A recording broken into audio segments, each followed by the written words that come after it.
Hey friends, you're watching BrainStormAcres. I'm Henry. And I'm Irene. We're back in the house, not for any particularly good reason, but just because. Oh, it's windy out there. And it is hot today. It hit right up around 90, except in the parts of the yard that got hotter than that.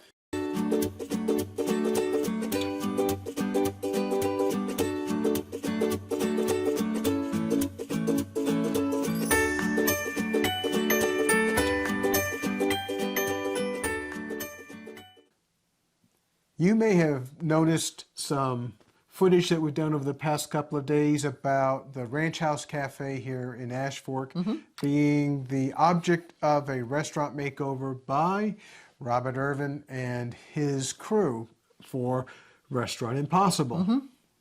Well, I went into town today to pick something up and it's been evacuated. Yeah, so it'll be interesting. Henry was telling me that they're supposed to open tonight. And they always film it, so it'll be interesting to see what they do. Everybody will be talking about it. Chances are we'll know at least one person who goes tonight, assuming it actually does open and all that stuff. They really do try and keep it to a tight schedule. It'll be interesting to see. I think they're going to make the schedule tonight just fine. So what have you been doing, Irene? Oh, let's see. Pulled a million weeds today. How's your thumb? It's okay. It's okay. Did you pull with your left hand? Yeah, mostly. So my left hand's sore instead of my right one. Just a lot of stuff today. This year we were been making a bit more of a effort, shall we say, and because the prices are going up, because of the Ukraine-Russian thing, a lot of the fertilizers come from that part of the world.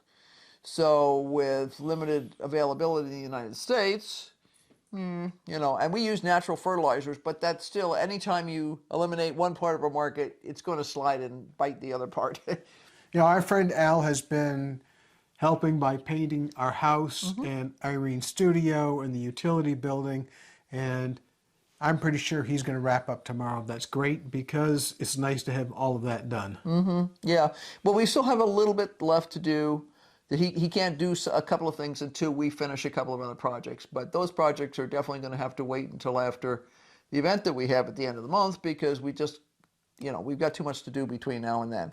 The truck's got to have some repairs done on it.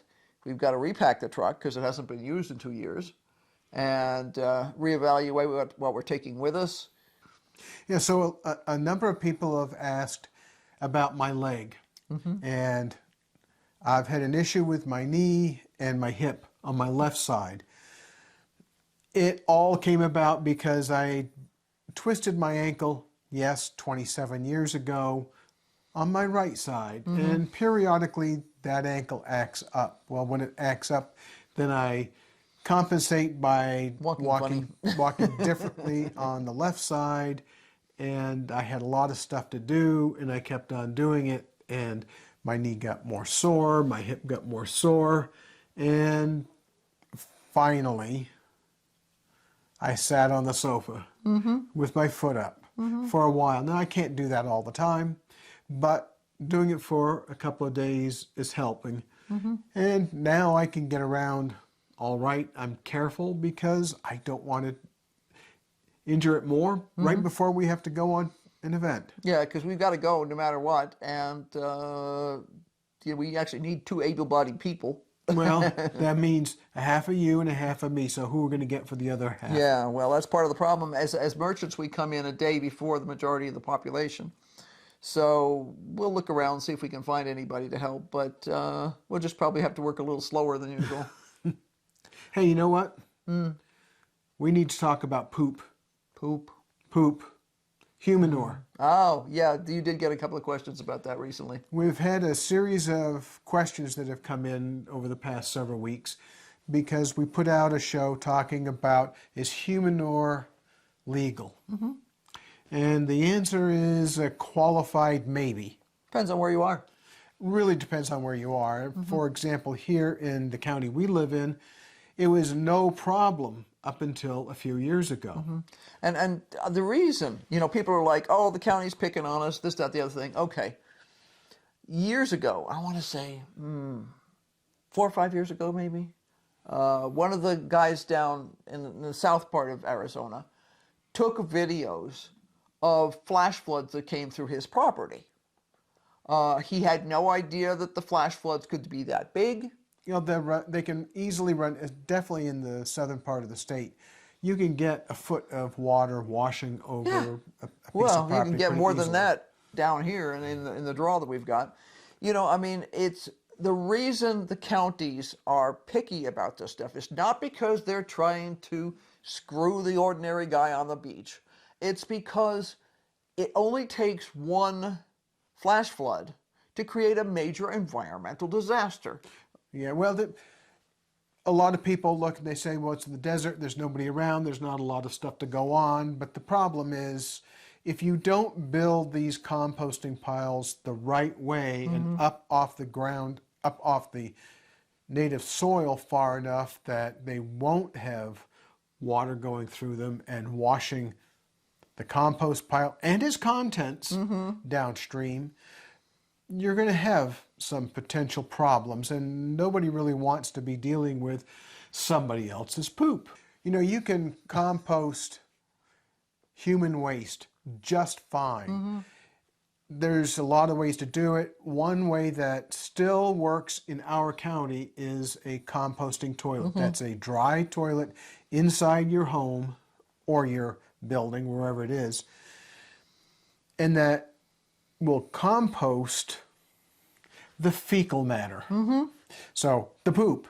So that will compost. Now, a lot of these systems do a hot compost, which is really good and is important to get rid of a lot of the pathogens. Cold composting, or overwhelming a compost pile with too much material at one time, is not good. But you can have a composting toilet work just fine, and our county still accepts them. Now, the interesting thing is, in the past 6 months, the county has changed their attitude towards alternative waste management systems. It used to be that you could build a really small septic system that was just enough to deal with the water from your toilet and the water from your kitchen sink. That's all that you actually had to deal with. Well, that's been changed. Now they require a septic system with a leach field large enough to handle your entire home. There's a lot of reasons for that. One of them is that they don't want to have somebody who comes in and buys a home get surprised by a septic system that's too small. But the other reason is they are overly concerned, in my opinion, about how people treat human manure. There's a lot of good resources available. There are books, there are scientific studies from WHO and the National Institutes of Health that show that it's possible to treat human waste successfully without any real risk. Now, there are some things that can cause problems. Anything that creates a cyst, so it encapsulates the organism, can be a problem, because a lot of the times that is pretty impervious to even these moderate composting temperatures.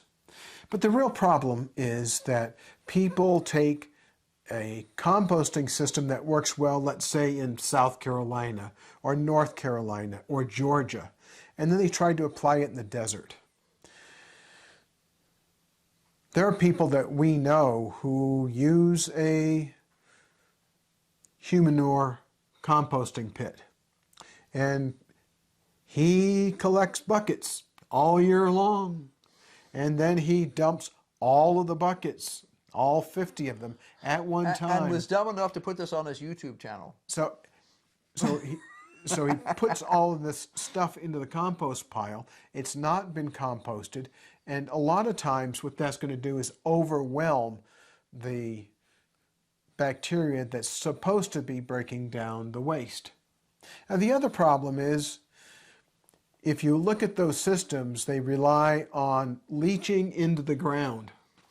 That's fine if your composter runs hot enough. One of the problems that I have with looking at a lot of these human manure systems is you won't see a thermometer anywhere in sight. No, I have never seen any of these people ever do. I see people whip out thermometers who are doing composting for their gardens using regular, horse manure and chicken manure and stuff like that. In fact, we saw somebody do that the other day. They were checking to see if the compost that they had dropped like 2 feet, and they had seen that it had diminished greatly in volume, but it was still 100 degrees. So they're concerned about using it on their garden until it gets a little cooler. Yeah. So a couple of real quick points to mention. One is that a lot of people are confused how E. coli gets into the human body, and the answer is E. coli is around us everywhere, and every body that's a mammal, every body that I know that's an avian, every body that I know that has any kind of digestive system has E. coli. It may be a different variety of E. coli, but they're there. Right, because I remember when we were in college, the local town people used to dump their Easter ducks. That's back in the old days when they used to sell ducks for Easter at the pet stores, and then they're really cute when they're little, and then all of a sudden they're a duck and they're making a mess of your yard and they're noisy and the neighbors hate you, and now they throw them away at a lake. So they used to dump them at the lake, and they actually had to close the lake to swimming at least 1 year that we were there, because they wound up with this massive E. coli problem in the lake from the ducks. So there's natural sources of E. coli. One person asked, if I'm a vegetarian, doesn't that mean my poop is safer, it's not as toxic? And the answer is no. Oh. There's no relationship between whether you eat vegan, vegetarian, omnivorous, or pure carnivore. You'll have different flora in your gut. That means you have different bacteria in your gut, but you're still going to have pathogens that can cause other people, in fact yourself, illness. The other question was, how does lettuce and green mixes and things like that get contaminated? Well, the answer, a lot of people say, it's those dirty who are busy picking the lettuce out in the field. And the answer is no. They have wash stations with sanitizing solution, and they are required to wash their hands After they use the bathroom. The most common source of contamination with lettuce or fruit or anything else like that, spinach, we've seen it with raspberries and blackberries too. It's the equipment that they're using to wash the stuff and process it. So, okay, you get lettuce, it's picked, and everybody was clean there, then it's packed and taken to a packing company. The packing company maybe is making a lettuce mix. So they have machines that cut it up and wash it to make sure there's no bugs or dirt in there, because nobody wants bugs or dirt in their lettuce. And then they dry it, and then it gets packed. Well, somewhere in there, in that process, the water that was used to wash it, or the conveyor belts that we used to move it, or the air filtration system that hadn't been cleaned, that's been blowing hot air onto the vegetables to dry them enough so that they won't get moldy, is blowing bacteria onto them. Or, that's the sort of thing that happens. It's 99% of the time, if not more, these days, it's the processing companies. So that's one of the reasons why when you see a recall for, let's say, spinach, and you'll see that it's a recall that will hit 5, 6, 7, 10, 12 states. Yeah. It's not that a field in California or in Arizona has been picked by dirty people. It's that clean food goes to a processing plant, is then processed and is packaged up, and it goes out through the distribution system all over the place, and then you have a problem. If it's supposed to be refrigerated and the temperature goes higher than it's supposed to be, then all of a sudden bacteria has a better chance for growing.